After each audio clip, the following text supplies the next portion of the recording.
మంత్రశక్తులు. నేపాళ జానపద కథ చందమామ నుండి. ఒకప్పుడు నేపాళ దేశం మాంత్రికులకు ప్రసిద్ధికెక్కినది. అక్కడ కొందరు సామాన్య ప్రజలకు కూడా కొన్ని కొన్ని శక్తులుండేవి. ఒక గ్రామంలో వర్ధకుడనే ఒక వయసు మళ్ళిన పశువుల కాపరి ఉండేవాడు. అతడు ఒకనాడు పశువులను కాస్తూ మిట్ట మధ్యాహ్నం వేళ దాహం వేసి సత్రం బావి వద్దకు వచ్చి సత్రం వర్గం మీద గ్రామ పెద్దలు చేరి కబుర్లాడుకుంటుంటుంటే తాను కూడా చతికిలపడ్డాడు. ఏమిరా వర్ధకుడా, మందను ఎవరికప్పగించి వచ్చావు? ఇక్కడే కూర్చుంటివే అన్నాడొక గ్రామ పెద్ద. మందుకొచ్చిన భయమేమీ లేదు. నేనెక్కడ ఉన్న పశువులు నా మాట వింటాయి. కావలిస్తే చూపిస్తాను. 2 కోడిదూడలను ఇక్కడికి రప్పించనా అన్నాడు వర్ధకుడు. ఏది రప్పించు అన్నాడు ఊరివాళ్ళు. వాళ్ళ మాట అన్న కాసేపటికల్లా దూరాన మువ్వల చప్పుడు వినిపించింది.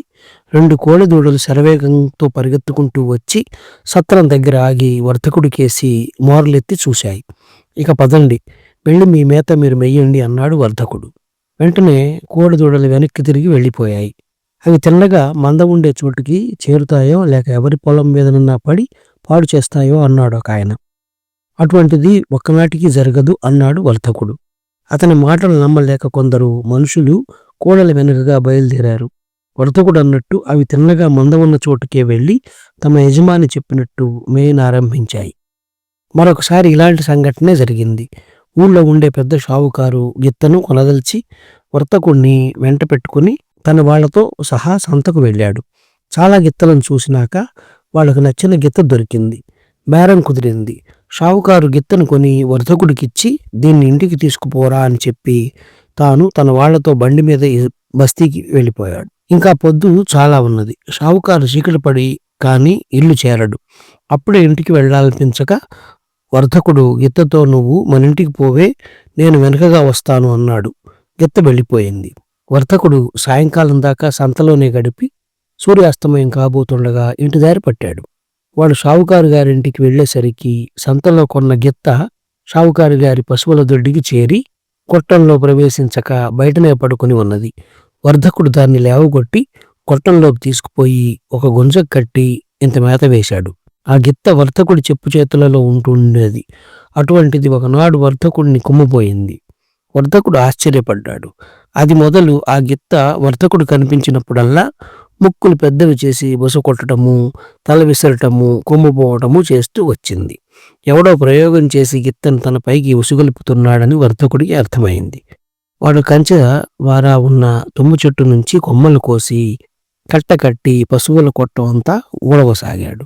కొంచెం సేపటికల్లా చంపేస్తున్నాడు రో బాబు అంటూ ఒకవైపు నుంచి ఆర్తనాదం వినిపించింది.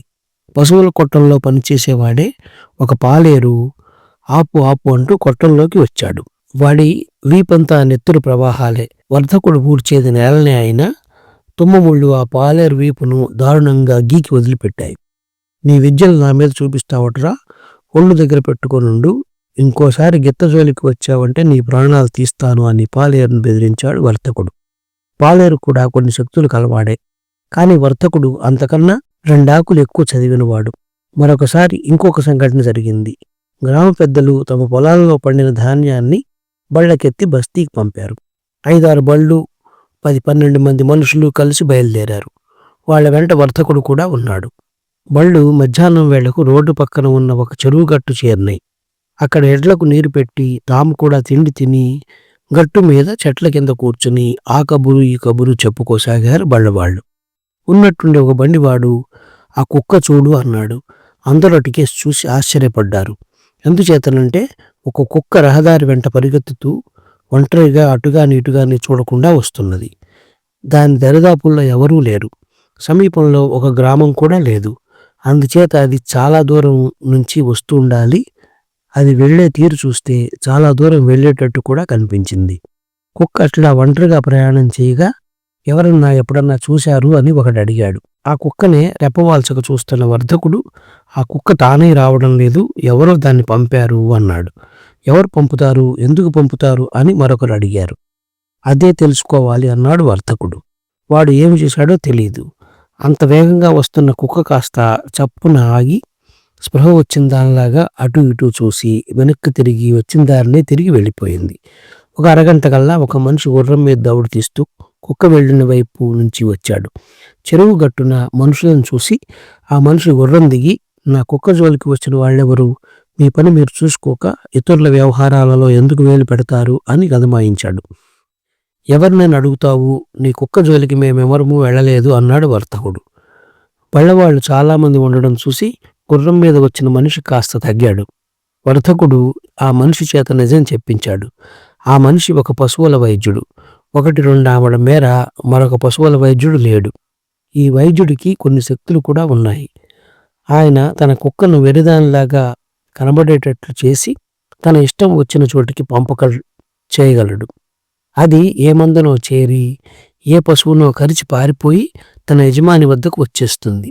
పిచ్చి కుక్క కరిచిందని భయపడి వాళ్ళు ఈ పశువుల వైద్యుణ్ణి పిలుస్తారు. ఈయన వెళ్ళి పశువుల కుడితిలో ఏదో మందు కలిపినట్టు నటించి కుక్క కరిచిన పశువు చేత ఈ కుడితి త్రాగించండి, ఏ ప్రమాదము జరగదు అని ధైర్యం చెప్పి బోలెడంత డబ్బు పుచ్చుకొని వెళ్ళిపోతాడు. ఆ కాలంలో పిచ్చి కుక్క కాటుకు మందే లేదు. కానీ ఈ పశువులను కరిచేది నిజంగా పిచ్చి కుక్క కాదు గనక పశువులకు ఏ ప్రమాదము ఉండేది కాదు. అయితే ఈ పశువుల వైద్యుడు మాత్రం పిచ్చి కుక్క కాటుకు నమ్మకంగా చికిత్స చేయగలడని ఖ్యాతి సంపాదించాడు. అంతులేని డబ్బు కూడా గడించాడు. అటువంటి పశువుల వైద్యుడి ఆట కాస్త వర్ధకుడి మూలంగా కట్టయిపోయింది.